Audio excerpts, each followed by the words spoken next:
Chapter 1. Kyoto's Golden Loom. The first light at dawn creeps through the wooden lattice of Kyoto's Nishijin district, painting the streets in gold.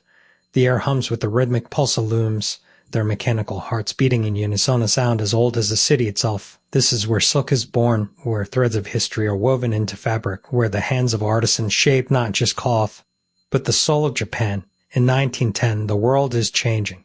Factories rise in the west, churning out textiles by the mile, cold and uniform. But here, in the narrow alleys of Nishijin, the weavers refuse to surrender. Their looms are not machines, they are extensions of their bodies, their memories, their defiance. Each thread is chosen with reverence, each knot tied with intention. The golden loom does not rush, it endures.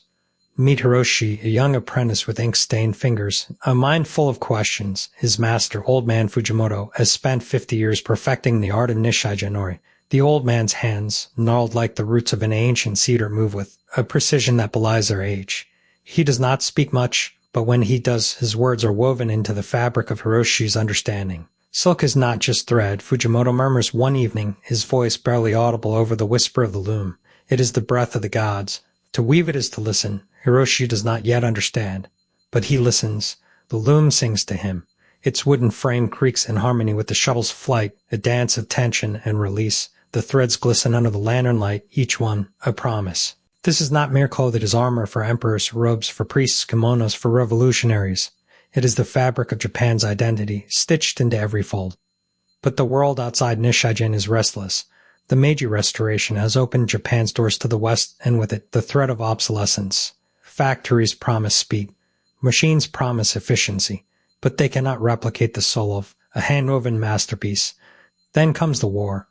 By 1937, the drums of conflict grow louder. The government demands textiles not for beauty, but for utility. The weavers are ordered to produce uniforms, not art. Some comply. Others resist in silence, hiding their finest looms in the shadows, preserving the techniques that have defined their lives. Hiroshi watches as his master's hands tremble not from age, but from anger. Fujimoto does not speak of politics. He speaks of duty. We do not weave for kings or generals, he says. We weave for the soul. And so, in secret, they continue.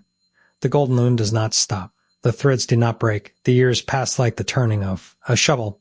The war rages. The world changes. But in the quiet corners of Nishijin, the weavers remain. Their hands move in the same rhythm as their ancestors. Their looms the same song. By 1945, the bombs have fallen. The city is in ruins.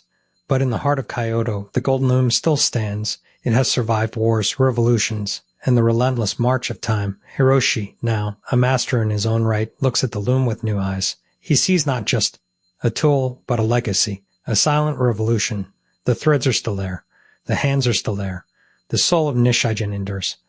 And the loom, it waits for the next chapter.